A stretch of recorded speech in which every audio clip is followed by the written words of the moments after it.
Welcome back travel tour cinemas. ഈ ഒരു channel നിങ്ങൾ ഇതുവരെയും സബ്സ്ക്രൈബ് ചെയ്യാത്തവരാണെങ്കിൽ ഒരു പ്രാവശ്യം ചാനൽ ഒന്ന് സബ്സ്ക്രൈബ് ചെയ്യുന്ന കാര്യം പരിഗണിക്കുക. അതുപോലെ തന്നെ ഈ വീഡിയോ കാണുന്നതിന് മുമ്പ് ഒരു പ്രാവശ്യം ഒന്ന് ലൈക്ക് ചെയ്ത് സപ്പോർട്ട് ചെയ്യുക.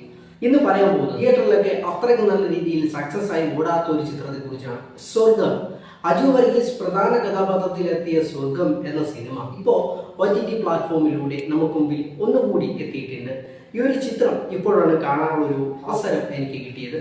ഈ ഒരു സിനിമയെ സമീപിച്ച ഒരു പ്രേക്ഷകൻ എന്ന നിലയിൽ എൻ്റെ ഒരു ഒപ്പീനിയൻ പറയട്ടെ.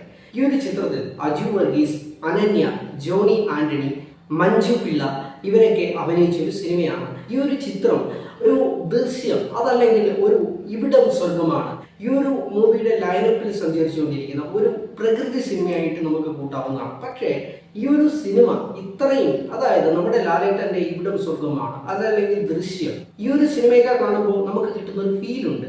അത് ഈ ഒരു ചിത്രത്തിൽ നിന്ന് ഒരു പ്രേക്ഷകന് കിട്ടത്തില്ല എന്നത് 100% ഗ്യാരണ്ടീഡ് ആണ്.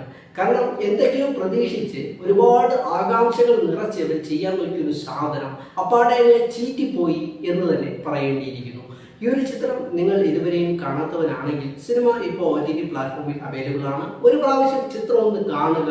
ഈ ഒരു സിനിമയെ സമീപിച്ച് എനിക്ക് തോന്നിയത് തികച്ചും ഒരു ആവറേജ് ആയ ഒരു സിനിമയാണ്. ഈ ഒരു സിനിമയുടെ സ്റ്റോറി ബേസ് ചെയ്തു പോകുന്നത് ഗ്രാമത്തിൽ സംഭവിക്കുന്ന ചില കാര്യങ്ങളും അജു വർഗീസ് എന്ന നാട്ടുപുറത്തുകാരന്റെ ജീവിതത്തിൽ സംഭവിക്കുന്ന കാര്യങ്ങളുമായി മുമ്പോട്ട് പോയിക്കൊണ്ടിരിക്കുന്ന ഒരു രസകരമായ, അത്യാവശ്യം കുഴപ്പമില്ലാത്ത ഒരു ഫീൽ ഗുഡ് മൂവി എന്ന് തന്നെ പറയാവുന്നതാണ്. ഈ ഒരു സിനിമ നിങ്ങൾ കാണണം എന്ന് ആഗ്രഹിക്കുന്നുണ്ടെങ്കിൽ ഇപ്പോൾ OTT പ്ലാറ്റ്ഫോമിൽ ഈ ഒരു ചിത്രം ലഭ്യമാണ്. ഒരു പ്രാവശ്യം ഈ ഒരു സിനിമ നിങ്ങളൊന്ന് കാണുക. അതിനുശേഷം നിങ്ങളുടെ വിലയേറിയ അഭിപ്രായം കമന്റായിട്ട് രേഖപ്പെടുത്തുക. ഈ ഒരു വീഡിയോ നിങ്ങൾക്ക് ഇഷ്ടപ്പെട്ടിട്ടുണ്ടെങ്കിൽ നിങ്ങളുടെ സുഹൃത്തുക്കളിലേക്ക് കൂടി ഒന്ന് ഷെയർ ചെയ്ത് കൊടുക്കുന്ന കാര്യം ഒന്ന് പരിഗണിക്കുക. അതുപോലെ തന്നെ ഈ ചാനൽ ഒന്ന് സബ്സ്ക്രൈബ് ചെയ്യാനും വീഡിയോ ഒന്ന് ലൈക്ക് ചെയ്യാനും മറക്കരുത്. അടുത്ത നല്ലൊരു വീഡിയോ ആയിട്ട് കാണാം. Good bye.